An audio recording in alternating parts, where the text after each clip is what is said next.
Students कैसे हैं आप? सब ठीक ठाक हैं। एक स्टूडेंट हमारे पास बैठी है जिसका ताल्लुक गुजरांवाला से और बड़ा सफ़र तय करके हमारे पास पहुंची है तना अकेली अपनी मंजिल को हासिल करने के लिए। उससे बात करेंगे 2 मिनट की और साथ ये भी आपको बताएंगे कि वो लड़कियां जिनकी हाइट अच्छी है, पर्सनैलिटी अच्छी है, फेस थोड़ा शाइनिंग है और वो एयर होस्टेस ज्वाइन करना चाहती हैं एयर ब्लू में, शाइन लेने में, तो फेसबुक पर जाके सर्च करें वकार वहीद, इनबॉक्स में मैसेंजर पर जाके अपनी एक पिक्चर अपनी डिटेल मुझे व्हाट्सअप करें। देन मैं कॉन्टैक्ट करूँगा और देन उन्हें तैयारी कराऊंगा क्योंकि अक्टूबर के एंड पे वैकेंसीज आ रही हैं और ये वैकेंसीज 50% टैलेंट है और 50% रेफरेंस है।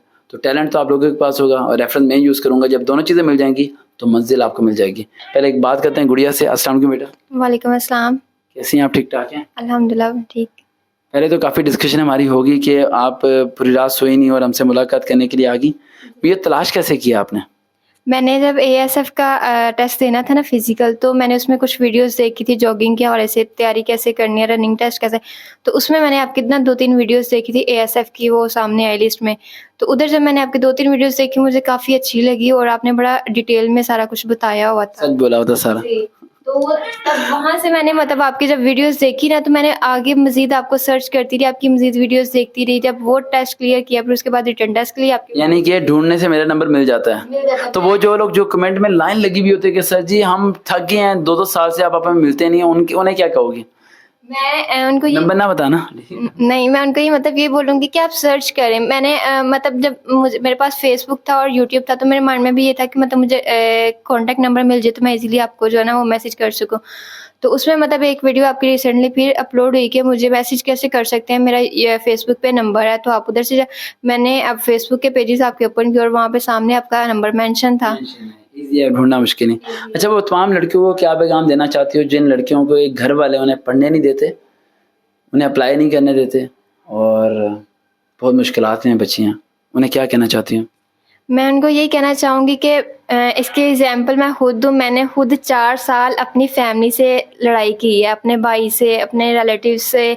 तो इसमें अल्लाह का शुक्र है मेरे जो ननियाल में मेरे मामू और खाला लोग हैं उन्होंने मुझे सपोर्ट किया है। तो मेरे भाई को मतलब वो कहते थे, मेरी मामा ने सबसे पहले जो है ना मेरे साथ वो मेरी मामा स्टैंड रही हैं।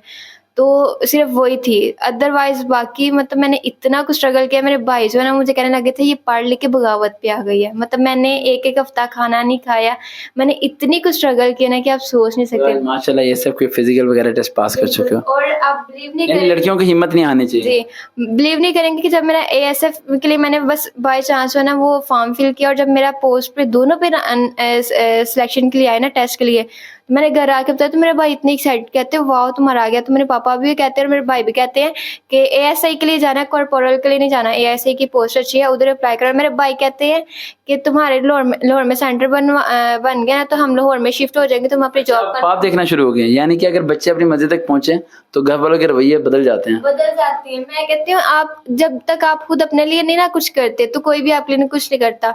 और उसमें मैं समझूंगी कि मेरे कुछ फैमिली रिलेटिव जिनका मैं नहीं एक्सपोज करना चाहूंगी, मतलब उन्होंने मेरे भाई को बड़ा नेगेटिव किया हुआ था कि लड़कियों को बाहर नहीं निकलने देना, अप्लाई नहीं करवाना, ये हो जाएगा वो हो जाएगा।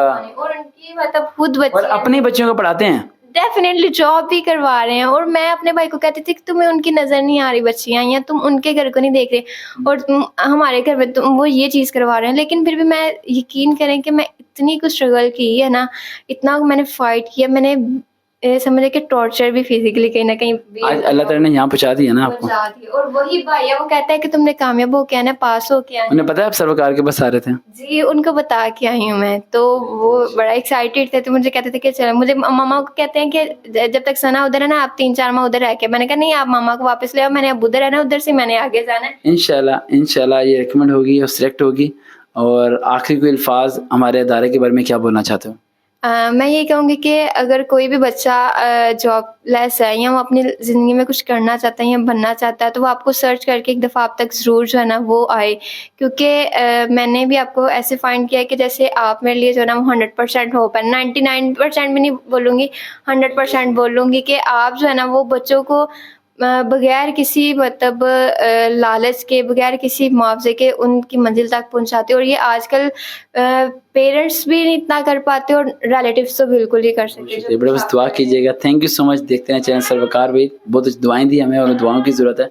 और एक दिन इंशाल्लाह, अभी हमने इनका चेहरा आपको नहीं दिखाया, जब ये सिलेक्ट हो जाएंगी इसी चेयर पे बैठी होंगी और बिरयानी यहाँ पे रखी होगी और ये कह रही होंगी कि सर मैं ASM में स्ट्रांगली रिकमेंड होगी इंशाल्लाह। देखते हैं चैनल सर वकावरी, दोबारा मुलाकात होगी।